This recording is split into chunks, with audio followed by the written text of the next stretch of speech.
but crude, of course, is going to be to India's advantage. I would assume BPCL and HPCL are also stocks we should watch. But we'll come back to our technical experts in a bit. Let's welcome Taher Badshah of Motilal Oswal Asset Management Company into the conversation. Good morning, Taher. Thank you very much for joining us this morning. Generally, what's the comment on the result season? We seem to be getting more negatives and disappointments rather than positives. Yeah, I think we started on a slightly somber note, particularly given that IT, which typically kicks off the result season, has not fared well, as we all know, and we've kind of got a little bit of mixed results as far as the other large caps go. So it's not a great beginning, but I think it's a long way to go, and probably this time around, I think the market's attention and focus will be more on the second half of the result season rather than the first half of the result season, which typically tends to be better than the second half. But this time around, I think there will be greater amount of expectations out of the second half, particularly out of companies which are in the cyclical variety, maybe even the public sector banks. Those will be the areas of action, even commodities for that matter. So I think they're also the ones which probably at the margin will drive the growth expectation for the quarter as a whole. So I think that's what we are in for at this stage. But yes, you're right that we've not had a great beginning. Oh yes, we've not had a great beginning. Taher, hi, good morning. We saw that in the HUL's numbers. I mean, just a 4% volume growth, and the management indicating that rural growth has slowed down quite a bit. What do you do with the FMCG pack now, and especially with a stock like HUL? So I think the volume growth this quarter has probably not been very different from what it was in the last quarter, and although it's substantially decelerated from what it was maybe a year ago. But the good part, probably the good news here is that maybe the deflation which we have probably been seeing in the top line as a result of commodity prices falling, and therefore even product prices not going anywhere, that has probably kind of bottomed out. And here I think in the FMCG space as a whole, and lever included, I think the focus will be more on what's in store in the future, particularly that the market's expectations on monsoons are turning out to be reasonably good. We are looking forward to a recovery in rural demand as well as government spending. And last but not the least, like I mentioned, that disinflation of commodities is probably is almost done with, and we could see higher top line growth, maybe even some element of premiumization can probably kick in. So I think for many of these companies, that is what will determine the future of the stock, and that will probably, I think, keep the market excited. Okay. Well, is there anything in the finance space that you will buy? Some of those companies have not done too badly. You're referring to the NBFCs? NBFCs, yes. Is that the one? Yeah.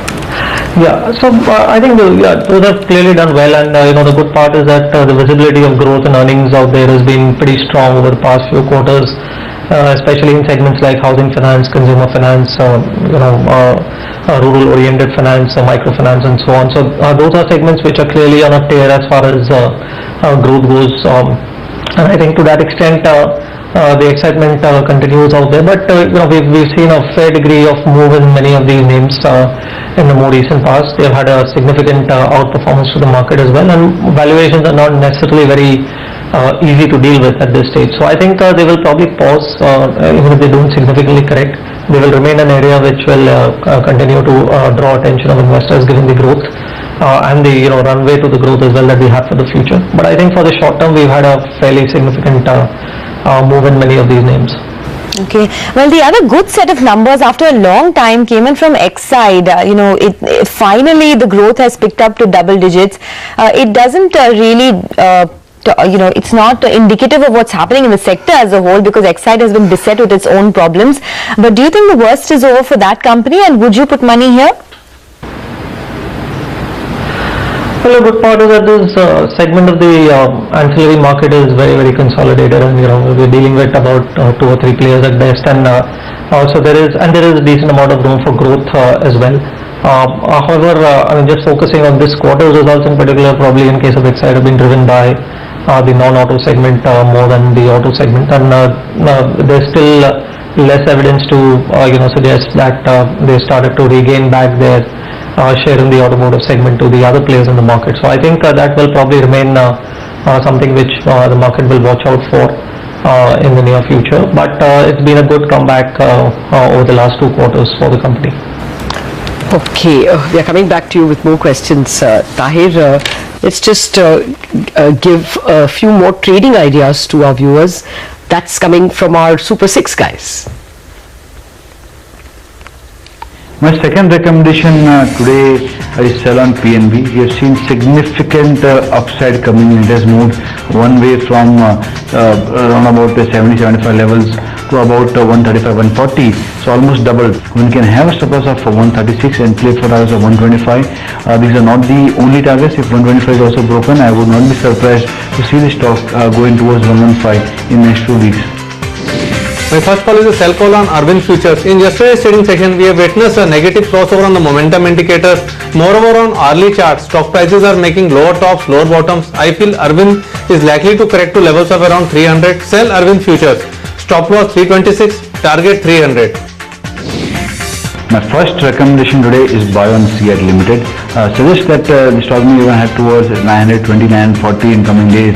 The fact that it's trading above the short-term averages indicates that in the next 2 or 3 trading sessions we might be seeing some spurt coming in the stock. Having a stop loss of 872, one can go long for targets of 915, which if held can lead to a rise till 945, 950 in a matter of few days. Our first trading idea is buy on CEAT. In absence of follow-up buying, the stock has been consolidating from a volume and price activity of previous trading session. We believe that the stock will continue to inch up higher. So CEAT is a buy with a price target of 936. Maintain a stop below 840. My second call is a sell call on Dish TV Futures.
Hi guys, welcome back. Let's just get a quick handle on what's happening in the Asian markets and then we'll tell you about all the stocks to approach in our own markets. The SGX Nifty is in a good place this morning, indicating that the start will be on the upside. Most Asian markets are also hanging on to the green line. Hong Kong is down today, so that's a case in point, but a couple of the other markets, Shanghai is also under pressure, so seems like it could be a volatile start to trade. But HUL is one stock that will be in focus after the disappointing volume growth that the company threw up in its Q1 numbers. Varun Lochab of Religare Capital Markets, who tracks HUL closely, joins in now to give us his views on that. Varun, you've had some time to digest the earnings and the weak commentary from the management. How do you see the stock move in the near term?